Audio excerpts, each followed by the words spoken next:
This time, we'll talk about the 2 happiest days in a Pinoy's life. Now here they are. Number 1, the day that a Pinoy is born.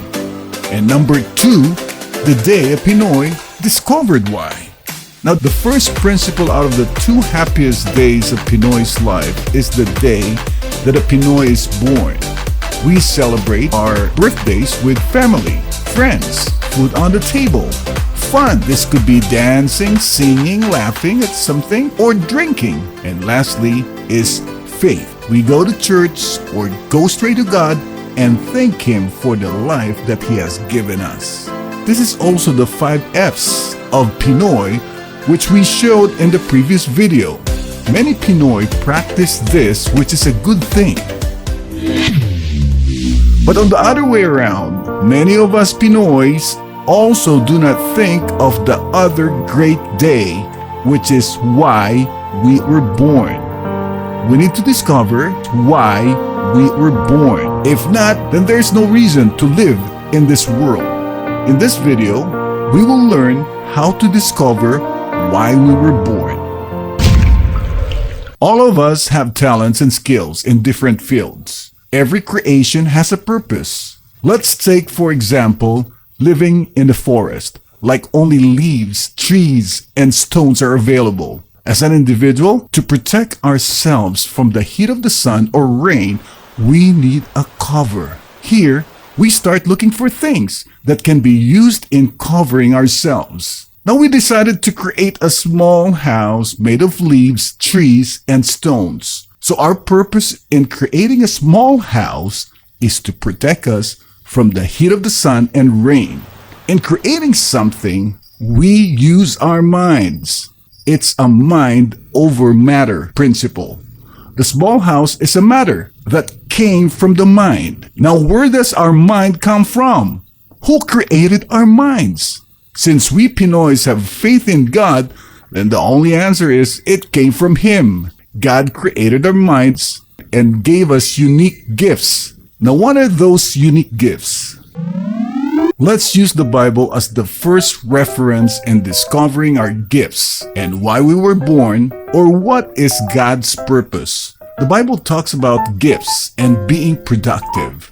Beginning with different gifts, Romans 12 verse 6 to 8 says, we have different gifts according to the grace given to each of us. If your gift is prophesying, then prophesy in accordance with your faith. If it is serving, then serve. If it is teaching, then teach. If it is to encourage, then give encouragement. If it is giving, then give generously. If it is to lead, do it diligently. If it is to show mercy, do it cheerfully. Di ko alam yan ah. Paano mo malalaman? Papit ka. Oo nga. Hehehe. Now, how do we discover our gifts? It will all start from people that surround us. We know that when we were kids, we imitate what someone is doing, especially our parents. Later, as we grow, we get interested on what they are doing, and little that we know, we end up having passion in it. As we become focused on something because of passion, we tend to be creative and start making something out of the passion that would increase our happiness and income. Here, we become productive. So out of the stages of discovering our gifts, we now have that 1, born to be talented and skillful on something. Later, this becomes number 2, made to be, when we keep on improving and developing what God has given us. Kaya pala mga gamit ko made in China. Anong made in China? Ang made to be is not made in China. Ibig sabihin, naging magaling ka sa isang bagay dahil sa sipag at pagsisikap mong matuto. Diyan dumami ang experience mo. Kaya made to be. Ganun pala yun. As we practice patience and persistence, God will later whisper to us a new idea that would make us unique to other people. As time goes by, the world sees success in us. So let's analyze. First is the vision that God whispers to us like a new idea that would make us unique to other people.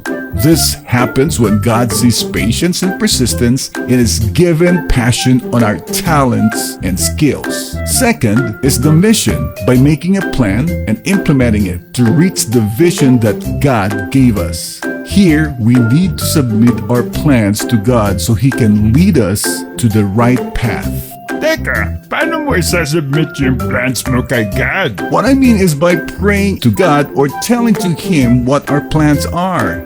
Okay. Remembering Jeremiah 29, verse 11, "For I know the plans I have for you, declares the Lord, plans to prosper you and not to harm you, plans to give you hope and a future."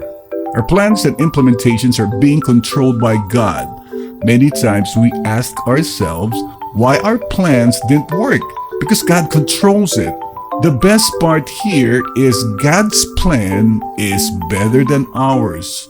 Lastly comes the third one, which is our purpose in life. Our purpose in life is to please our Creator, and if that's God, then follow what God have shown, told, and whispered to us. Many famous people do not practice acknowledging God. Think about it. Here's a logical analysis. If we believe in God that He created us, then if we have an idea and made it into a reality and became successful in the eyes of the world, who do you think that idea came from? According to Jean-Paul Sartre, who is an atheist, and he quote, "Existence precedes essence." Kuya, may mga kilala akong artista. Ano na naman yan? Saan mo nakuha yan? Diba sabi mo si Jean-Paul Sartre ay artista? Bingi ka ba? Atheist! Ibig sabihin hindi siya naniniwala sa Diyos. Bad yun, diba? Well, paniniwala niya yun. Going back, if God created man, then who created God? Jean-Paul Sartre was focusing in the middle part of creation. The middle part would always be a cycle. Example, all parts of a house were created by someone. But overall, who created the designer of the house? How did the designer thought of creating a house? Who taught him? His professor? Then who taught the designer's professor? Later, we end up, who created the mind? And the only answer is God. The principle behind this is the Alpha and Omega. Everything has a beginning, and it all began from God. So the lesson here is always acknowledge God in all our achievements in life. We can say, I created this new thing through God's guidance. So that ends our video. Next time, we'll answer the question, what happens when we don't use our God's given gifts wisely? Interesting. See you next time. Time to say bye-bye for now. Always remember, when you pray, you are talking to God. And when you're reading the Bible, God is talking to you. This is why it's good to read the whole Holy Bible. May God bless us all. Hasta la vista, Kapinoy! Pinoy. Bye! Bye!